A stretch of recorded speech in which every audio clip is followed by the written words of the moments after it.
করলে যেমন লাফায় লাফায়, এ তো কিছু হয়নি, এখন তো অনেক বাকি, সবে তো 21 তারিখ না। नमस्कार सर। नमस्कार। साधारण मानुष क्या नाम है? भाई को वोट मिलेगा तो आप जीत के रहिए। ভয় পাচ্ছে, ভয় পেয়েছে মমতা, জেনে গেছে জনতা। আমি ওনার কথার উত্তর দেবো, আমি কথার উত্তর দেবো না। ওনাদের পার্টি স্ট্যান্ড উনি বলছেন, বিষয়টা তো মমতা ব্যানার্জিকে কেন্দ্র করে। উনি তো এসআইআর চলাকালীনও মুখ্যমন্ত্রীর প্যাড ব্যবহার করেছেন, এখন এমসিসি আছে মুখ্যমন্ত্রীর প্যাড ব্যবহার করছেন। সুপ্রিম কোর্টে গেছেন বা রাজ্যের উন্নয়নের জন্য নয়, রাজ্যের ছেলে মেয়েদের চাকরির জন্য নয়, শিল্পের জন্য নয়, নারী সুরক্ষার জন্য নয়, সুপ্রিম কোর্ট পর্যন্ত গেছেন বাংলাদেশি মুসলিম অবৈধ অনুপ্রবেশকারীদের বাঁচানো। যা আছে যা যারা করেছেন, সুপ্রিম কোর্টে চিফ জাস্টিস বলে দিয়েছে আমি সব শুনবো, জুডিশিয়ারির উপরে কোশ্চেন করলে আমি শুনবো। তারা কারা? তারা দেখাতে পারেনি ডকুমেন্ট, তার জন্য ট্রাইব্যুনাল বানিয়ে দিয়েছে, আপিল করবে। আপনি যদি মনে করেন ইনজাস্টিস হয়েছে, আপনি আপিলে যাবেন। তার জন্য সুপ্রিম কোর্টের নির্দেশে হাইকোর্টরা রিটায়ার্ড জাজদের দিয়ে, এক্স জাজেসদের দিয়ে, রেসপেক্টেড এক্স জাজেসদের দিয়ে সুন্দর ট্রাইব্যুনাল বানিয়ে দিয়েছে এবং ডিস্ট্রিবিউশন অফ দি এরিয়া ভাগ করে দিয়েছে।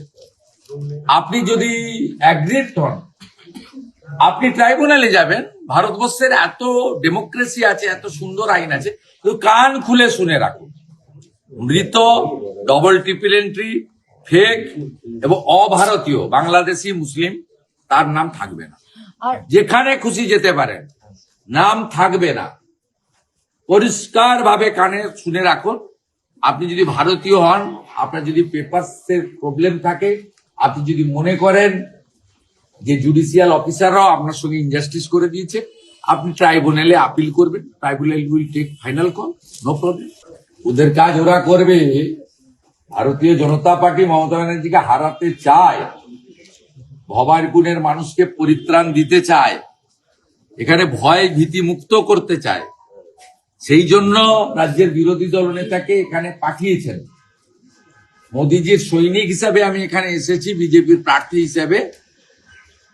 এই রাজ্যে কুশাসন, অপশাসন, অত্যাচার, তোষণ, দুর্নীতি সবকিছুর যিনি কর্ণধার, মাননীয় মুখ্যমন্ত্রী মমতা বন্দ্যোপাধ্যায়কে পরাস্ত করার জন্য আমি ভবানীপুরের জনতা জনার্দনের কাছে আশীর্বাদ করব। আপনারা 2014 সালে অল্প ভোট হলেও বিজেপিকে এগিয়ে রেখেছিলেন। বিভিন্ন কারণে আপনারা এখানে গণতান্ত্রিক পরিবেশ পাননি। সকালবেলা যদি বৃষ্টিও যদি পড়ে, আপনারা যদি ভোট কেন্দ্রে যান, আপনারা কি করবেন সেটা আমার জানা আছে। আমি নিশ্চিত, আমার পুরো ভরসা রয়েছে। प्रमोद सिंह जी, जय श्री राम सर। आप जो बोला है वही भवानीपुर का जनता करेगा, ये पूरा विश्वास सर आपको चिंता है? अच्छा रहिए, जय जय श्री राम। থেকে ভারতীয় জনতা পার্টির বরিষ্ঠ লোক, আমি জয় হোক রে। সাগরকে 5 হয়ে প্রণাম করলাম। এই রকম 8 জন বিশিষ্ট পুরনো ভারতীয় জনতা পার্টির কার্যকর্তা এবং যারা রাষ্ট্রবাদী সংগঠনের সঙ্গে যুক্ত, তাদের কাছে আজকে আমরা রেড রোডে প্রার্থনার আয়োজক মুসলিম নেতাদের উচিত মমতা ব্যানার্জির বিরুদ্ধে ব্যবস্থা নেওয়া, খিলাফত কমিটির উচিত ব্যবস্থা নেওয়া।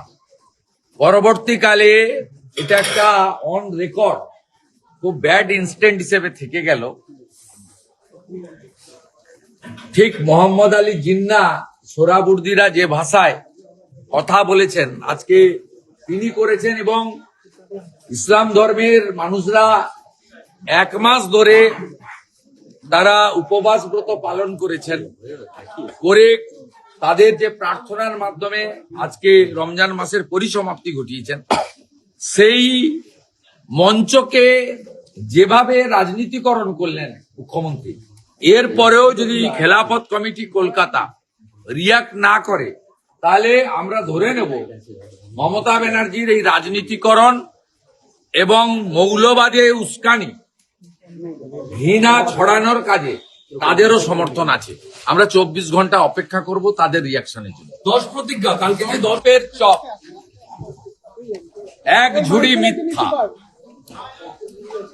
বিজেপি ক্ষমতায় আসছে, নজরুল মঞ্চে প্রথম মিথ্যাশ্রী পুরস্কারটা আমরা তৈরি করে রাখছি, মাননীয়ার হাতে তুলে দেব। কেন্দ্রীয় বাহিনীর নিয়ন্ত্রণ কে করবে সেটা নিয়ে ইন্টারেস্ট। কেন্দ্রীয় বাহিনীকে সঠিক ব্যবহারের আমি দাবি করি। যদি কালীঘাট মন্দিরে যদি আজকে মমতা ব্যানার্জির ছবি রাখা হয়, উনি প্রার্থী, তারপরেও যদি ইলেকশন কমিশন এখানকার লোকাল অথরিটিকে দিয়ে ছবিগুলো পরিষ্কার না করে, তাহলে বুঝে দিতে হবে কি হতে পারে।